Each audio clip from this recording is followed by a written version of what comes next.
कब से एग्जाम है? हाँ हाँ, मतलब शुरू कब तक, कितने तारीख से? 1 तारीख, 1 फरवरी से। 1 फरवरी से एग्जाम शुरू है, 1/2/2025 से। तो अपना अपना डेट देख लीजिएगा, किनका विषय जो है कौन दिन पढ़ रहा है, उसको हाईलाइट करके उसको कागज पे लिख के दीवार पे भी चिपका दीजिएगा। ठीक है, अपना अपना रूटीन में से छांट के, मेरा ये विषय है इस सीटिंग में है, ये विषय है इस सीटिंग में है कि नहीं है? तो काम नंबर 1 यही करना है आपको एग्जाम से पहले। सबसे पहले सुबह उठना है, थोड़ा सा जॉगिंग वॉगिंग कर लेना है, रात में भरपूर नींद लेना है। एग्जाम के एक रात पहले खूब नहीं पढ़ना है, मैक्सिमम 9 बजे तक सो जाना है। सब लोग ध्यान से समझिएगा, रात भर पढ़ के कल होके एग्जाम देने जाएंगे, नहीं याद आएगा कुछ भी। दिमाग फ्री रहे इसका कोशिश ज्यादा करना है, क्योंकि दिमाग जब फ्री रहेगा ना तो भुलायल बात भी याद आ जाएगा। रात भर जगिएगा, एग्जाम का प्रेशर रहेगा तो फिर कल होके याद किया हुआ चीज भी भूल जाइएगा। समझ में आ रहा है ना बात? तो इसलिए ये सब काम आपको नहीं करना है, खूब भरपूर नींद लेना है। ठीक है, जब सुबह उठ के थोड़ा सा टहल वहल लेना है कि नहीं है? और उसके बाद खाली थोड़ा सा रफली ऐसे पेज पलटना है अपना, जो भी लास्ट टाइम में एक बार बस ऐसे देखना है। नहीं याद है कोई बात नहीं, टेंशन, पढ़ा हुआ चीज ही देखना है, नहीं पढ़ा हुआ तो छूना भी नहीं है उस दिन। जो चीज नहीं पढ़े, नया नया कुछ है, कितना भी कोई कहे ये क्वेश्चन आ रहा है, नहीं, अब हो गया, टाइम ओवर, है ना? बस एक बार पलट उलट लेना है, फिर फ्रेश व्रेश होके स्नान स्नान करके। बात समझ में आ रहा है ना? हाँ, स्नान करने से पहले हम आपको बता दिए हैं, अपना बढ़िया से एडमिट कार्ड निकाल लीजिएगा, है ना? उसका एक जेरोक्स रख लीजिएगा, एक जेरोक्स पेपर भी रखिएगा, ओरिजिनल भी रखिएगा, एक जेरोक्स रखिएगा, एक जेरोक्स घर पे रख दीजिएगा। ठीक है, उसके अलावा कम से कम 2 फोटो अपने पास रखिएगा, जरूर रखिएगा, जरूरत नहीं भी है तो भी रखिएगा। ठीक है, उसके बाद आप अपना आधार कार्ड का एक फोटो कॉपी रख लीजिएगा। ठीक है, ये सब पॉकेट में आपके पर्स में होना चाहिए। ठीक है, और उसके बाद कम से कम 2 पेन रख लीजिएगा, ब्लू पेन से लिखते हो ब्लू रखिएगा, ब्लैक से लिखते हो ब्लैक रख लीजिएगा। ठीक है, और बहुत से लोग अगर ज्यादा डरपोक का किस्म के हैं या गलत सलत लिखते हैं तो व्हाइटनर, क्या बोलते हैं, व्हाइटनर ना वो, हाँ, उस व्हाइटनर को भी अगर हो सके तो रख लीजिएगा। कहीं ऑब्जेक्टिव ऑब्जेक्टिव में मान लिया गलती से कुछ रंगा गया तो उस कंडीशन के लिए, है ना? हाँ हाँ बिल्कुल, व्हाइटनर का यूज नहीं होता है, व्हाइटनर तो यूज कर सकते हैं, बड़े बड़े एग्जाम में किया जाता है। ठीक है, एक बार इसको पता आप कर लीजिएगा, है ना? लेकिन ये सब आप रख लीजिएगा। ठीक है, उसके बाद स्नान स्नान करके अपना फ्रेश व्रेश होके हल्का सा भोजन कीजिएगा, एकदम हल्का, है ना? भर पेटवा नट्टी पर ले सड़ के नहीं खाना है कि नींद लगने लगे, आलस से लगने लगे। खाने के बाद आदमी को आलस से लगता है, नींद लगता है, पता है ना? ये तो नॉर्मल बात है, सबके साथ होता होगा, है कि नहीं है? हाँ, पानी का बोतल भी एक रख लीजिएगा, कोशिश कीजिएगा, ऐसे पानी की व्यवस्था वहां होगी। हाँ, फिर भी एक पानी का बोतल जो है कोशिश कीजिएगा, अगर ले जाने दे तो जरूर पानी का बोतल लेके जाइएगा। और हर 15-20 मिनट पे पानी पीना नहीं है, गट गट गट गट नहीं पीना है, थोड़ा थोड़ा सूप करके, जैसे चाय पीते हैं, थोड़ा सा पी लिए, बस हो गया, उसको रख दिए अपने। अगर ले जाने दे तो, नहीं ले जाने दे तो बीच में मांग लीजिएगा, वो ला के आपके टेबल पे लाके देगा। ठीक है, इस तरह करके। उसके बाद जब आप एग्जामिनेशन हॉल पे पहुंच जाइएगा, वहां पे एग्जामिनेशन सेंटर पे, तो वहां पे किसी से कोई बातचीत नहीं करना है। ठीक है, दूसरा हमारा यही रहेगा, सेंटर पे जो है किसी से बात नहीं करना है, एकदम बातचीत नहीं करना है। क्वेश्चन आउट हो गया, नहीं आउट हुआ है, इससे कोई मतलब नहीं, उस पर बिल्कुल ध्यान नहीं देना है, पूछा पूछोवल नहीं करना है, एकदम पूछा पूछोवल वाले से दूर रहिए। जहां देखिए क्वेश्चन पे डिस्कशन हो रहा है वहां से साइड हो जाइए। बात समझ गए? इससे प्रेशर बढ़ेगा, अरे हमको नहीं पता, अरे हमको नहीं याद है, अरे बाप रे क्या होगा, फिर वो प्रेशर में आप आ गए। हम चाहते हैं एकदम रिलैक्स, जैसे आज हैं वैसे एग्जाम के दिन रहिए, जैसे आज हैं वैसे एग्जाम के दिन आप रहें, इसका प्रयास आपको करना है। बात समझ गए? चलिए, उसके बाद आप एग्जामिनेशन में जाइए, क्वेश्चन पेपर मिले, है ना, आंसर शीट मिले, आंसर शीट को खूब बढ़िया से, सबसे पहला काम, कितना भी टाइम लगे लगाइए, है ना? आंसर शीट पे अपना नाम, roll number, roll code, centre उंटर सब जो जो रहता है उसको बजाते एडमिट कार्ड से देख देख के, ही नहीं कि याद है फिर भी देख के भरना है। जहां गोला रंगने वाला हो पेंसिल भी ले लीजिएगा एक, है ना, पेंसिल ले लीजिए, शार्पनर ले लीजिएगा, ये सब ले लीजिएगा अपना। और जैसे जैसे निर्देश एक बार जरूर पढ़ना चाहिए, क्वेश्चन पेपर पे निर्देश लिखा रहता है, उसको भी देख लेना चाहिए, उससे समय बर्बाद नहीं होता, वो समय बचाता है कि कितने शब्दों में जवाब देना है, कितना जवाब देना है। कई बार पैटर्न थोड़ा बहुत चेंज भी कर देता है अचानक बिना बताए। बात समझ रहे हैं ना? हाँ, उसके बाद सबसे पहले आप कोशिश कीजिएगा ऑब्जेक्टिव बनाने का।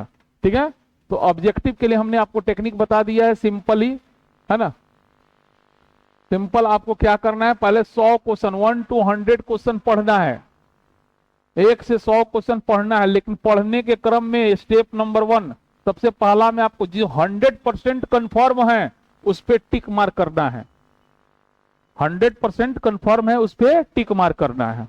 अब क्वेश्चन नहीं पढ़ना, अब टिक मार्क को काउंट करना है कि कितना हमारा सही है।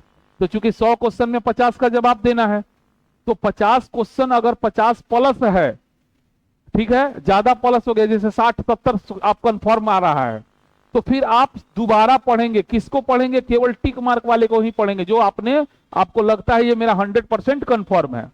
और उसमें थोड़ा भी परसेंटेज पॉइंट भी डाउट हो, उसको काटते चलेंगे, काटते चलेंगे, काटते चलेंगे, फिर काउंट कर लेंगे और उसमें से 50 को आप बना लेंगे। उसके बाद 50 रंग देना है, और रंगने के क्रम में बहुत सावधानी से रंगना है। कई बार होता है बच्चा क्या होता है, सुरसुरैले रंग देता है। मान लो 1 2 3 बनाया, चौथा नहीं बनाया, 5वां बना दिया, तो चौथों में 5वां का रंग देता है।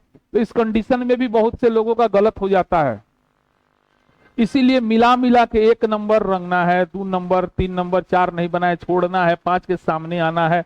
ऐसे करके आपको सावधानी पूर्वक रंगना है। चलिए, अगर मान लिया 50 से कम आपका 100% सही हो रहा है, तो उस कंडीशन में क्या करना है, 50-50 वाले क्वेश्चन पे दोनों पे टिक करना है। मान लो ऑप्शन ए है, बी है, सी है और डी है, और आपको लग रहा है ए होगा नहीं तो डी होगा, है ना।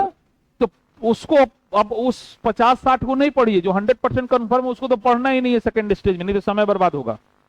और आपको जो नहीं टिक मारे हैं उसको केवल पढ़ के उसमें से 50-50 वाले को सिलेक्ट कर लीजिएगा। ठीक है, और फिर उसको काउंट कर लीजिएगा, जितना अगर बनाना है उतना ही आ रहा है तो ठीक है ना। आप क्या कीजिएगा, अगर बहुत ज्यादा फंस रहे हैं, किसी एक को चुनना है, आप बिल्कुल नहीं पता है, तो उस कंडीशन में ऊपर वाला देखिएगा, ए ज्यादा है कि बी ज्यादा है। कम से कम 10 क्वेश्चन ऊपर से देखना शुरू कीजिएगा, जो ज्यादा होगा वहीं रंग दीजिएगा। हाँ, नहीं बता रहे हैं, समझना ध्यान से। जैसे मान लिया गया हमारा जो क्वेश्चन है ए, हम मान लिया गया हम 12 नंबर क्वेश्चन फंसे हुए हैं, तो हम 1 से लेके 11 तक तो बनाए होंगे ना। अब इसमें देखेंगे बी ज्यादा सही है, सी सही है, डी सही है, कौन सही है। तो बी और आप फंस रहे हैं ए और डी में, तो ए और डी में जो ज्यादा होगा उसी को इसमें 12वां में चले जाइएगा फेवर में, है ना। ऐसे मौका आप लोगों को कम आने वाला है। आप गारंटी के साथ कह रहे हैं, आप 80-85 क्वेश्चन कंफर्म बना के आइएगा, लेकिन 85 रंगना है, तो उसमें भी 100 में 100 हो उसी को रंगिएगा। ठीक है, उसके बाद आपको शॉर्ट क्वेश्चन पे आना है। शॉर्ट क्वेश्चन जितना हो पहले पढ़ लेना है, सब पढ़ना है, ध्यान से पढ़ना है क्वेश्चन को, और उसमें जिसमें 100% जो कंफर्म हो उस पर टिक मार्क करते चलना है। उसके बाद टिक मार्क गिन लीजिएगा, 15 मेरा तो पुग गया, 15 प्लस हो गया। अब उसमें से 15 का जवाब दे दीजिएगा पहले। ठीक है, मान लिया 12 ही क्वेश्चन आया, अब तो 3 क्वेश्चन तो और जवाब देना है, तो हम फिर 18 क्वेश्चन पढ़ेंगे और इसमें से थोड़ा बहुत भी किसी भी शब्द से परिचय हो उसको टिक मार्क करेंगे कि थोड़ा बहुत इसके बारे में हम जानते हैं। ठीक है, तो उसके बाद उसको लिखिए, पहले जितना जानते हैं अच्छा से उसको लिखिएगा, चाहे आगे पीछे हो जाए कोई प्रॉब्लम नहीं है। आंसर लिखने में क्वेश्चन नंबर उत्तर ऐसे करके ध्यान से लिखिएगा आप। ठीक है, 4 का क्वेश्चन नहीं लिखा जाता है आंसर में, सीधे नंबर लिख करके आप लिख दीजिएगा। और चूंकि आपने 12 क्वेश्चन बड़े अच्छे तरीके से लिखा है, तो जो कॉपी चेक करने वाला होता है ना, 13वां क्वेश्चन पे उतना दिमाग नहीं लगाता, उसको लगता है इतना अच्छा बच्चा लिखा है ना, तो उसको भी वो सही कर देता है। इसीलिए जो थोड़ा बहुत अगर डाउट हो जिस क्वेश्चन में कि थोड़ा बहुत आंसर गलत हो सकता है, उसको लास्ट में लिखना है। ठीक है, हाँ, शुरू में एकदम 100% जो सही है उसी को एकदम लिखना है, आगे पीछे कोई दिक्कत नहीं है, लिख सकते हैं। ठीक है, उसी तरीका से आपको दीर्घ उत्तरीय प्रश्न में भी करना है। जितना भी क्वेश्चन होगा उसमें से कितना का जवाब देना है पहले देख लीजिएगा, कंफर्म हमको कितना आ रहा है। जितना कंफर्म आ रहा हो पहले टिक मार्क कर दीजिए, अगर जितना लिखना है उतना हमको कंफर्म आ रहा है तो आराम से लिख दीजिए। ज्यादा हो रहा है, मान लिया गया जैसे 15 क्वेश्चन लिखना है और हमको 20 क्वेश्चन या 25 क्वेश्चन हमको आ रहा है, तो कोशिश कीजिएगा उस आंसर को लिखे जिसमें 2-4 पॉइंट हमारे पास एक्स्ट्रा हो, जिसको कि पॉइंट में जवाब देना ज्यादा बेहतर माना जाता है ना। आप जैसे 4 लाइन लिखना हो, उससे बढ़िया कि 2 लाइन लिख के नीचे 4 को पॉइंट लिख दे, वो ज्यादा बढ़िया होता है। तो पॉइंट वाला जो पॉइंट में आंसर लिखा जाता है ना, उसको प्रेफर आप लोग कीजिएगा। नहीं आता है तब कोई बात नहीं है, लिखना है। एक भी सवाल किसी भी परिस्थिति में नहीं छोड़ना है। अगर मान लिया 100% आपको याद नहीं है और हमारा 2 क्वेश्चन छूट रहा है, तो भी आप क्वेश्चन को पढ़ के क्वेश्चन को रिपीट करके इसलिए उसमें लास्ट में जोड़ दीजिए इसीलिए, और कुछ कुछ बातें आगे पीछे से समझ के सिमिलरली बना करके लिखना है, लेकिन 5 लाइन लिख के ही आना है। कई बार ऐसा होता है कि कॉपी चेक करने वाला सही से नहीं पढ़ता है, तो उस कंडीशन में आपका या 5 नंबर का क्वेश्चन है तो सोचेगा आंसर तो गलत है लेकिन लिखा है, चलो 2 नंबर दे देते हैं, तो आप नहीं लिखते तो 0 ना आता उसमें, तो ऐसे 2-3 तो आ गए हैं ना कम से कम। बात समझ रहे हैं ना। छोड़ना तो बिल्कुल नहीं है, और टाइम मैनेजमेंट द बेस्ट तरीके से करना है। 1 घंटा समय आपको देना है ऑब्जेक्टिव पे, है ना, 1 घंटा शॉर्ट पे, 1 घंटा लॉन्ग पे। लॉन्ग क्वेश्चन को भी प्यार से लिखना है। पहले लॉन्ग क्वेश्चन में क्या करिएगा, या शॉर्ट क्वेश्चन में मान लिया गया कि आपको याद है 4 नंबर उत्तर लिख रहे हैं, ठीक है, आपने 2 लाइन 3 लाइन लिख लिया और याद है तो नहीं लिखिए, उससे बढ़िया है 2-3 लाइन छोड़ करके 5 नंबर उत्तर लिखना शुरू कर दीजिए। फिर आप उसको इसे अपने पहले शब्दों में रहिए, और लास्ट में यदि टाइम बच जाए तो फिर इसमें 2-3 लाइन जोड़ लीजिएगा। लेकिन लास्ट में पहले आप काम चलाऊं, अपना जितना लिखना है शब्द सीमा में उतना लिख लीजिए। 3 लाइन कोशिश करना है। शॉर्ट क्वेश्चन है तो 3 से 5 लाइन, लॉन्ग क्वेश्चन है तो 5 से 8 लाइन। शॉर्ट क्वेश्चन है तो 3 से 5 लाइन, है ना। आपको बहुत बढ़िया याद है तो ठीक है, 5 लाइन के बाद 3 लाइन और खाली छोड़ दीजिएगा। आप जो भी आंसर लिखिएगा ना 3 लाइन खाली छोड़ छोड़ के लिखिएगा, कोई दिक्कत नहीं है, लिख सकते हैं। और लास्ट में टाइम मिलेगा, और नहीं बिल्कुल याद है तो क्या जरूरी है खाली छोड़ने का, है ना। और बिल्कुल नहीं याद है तब तो आप कंटिन्यू लिखते चले जाइएगा। इस तरीका से आप जवाब दे करके, और फिर उस क्वेश्चन को जाके घर पे मिलाना नहीं है, अगला पेपर का तैयारी करना। अब जो हो गया सो हो गया, अब आप लिख के चले आए हैं, अब उसमें आप कुछ कर सकते हैं क्या? हाँ, कर यही सकते हैं, अपना दिमाग खराब कर सकते हैं, है ना। अगला पेपर आप खराब कर सकते हैं। और जनरली देखिएगा लड़का एग्जामिनेशन हॉल से निकलता है, उसका गार्जियन भी क्वेश्चन लेता है, हई का बनैले ह, हई का बनैले ह।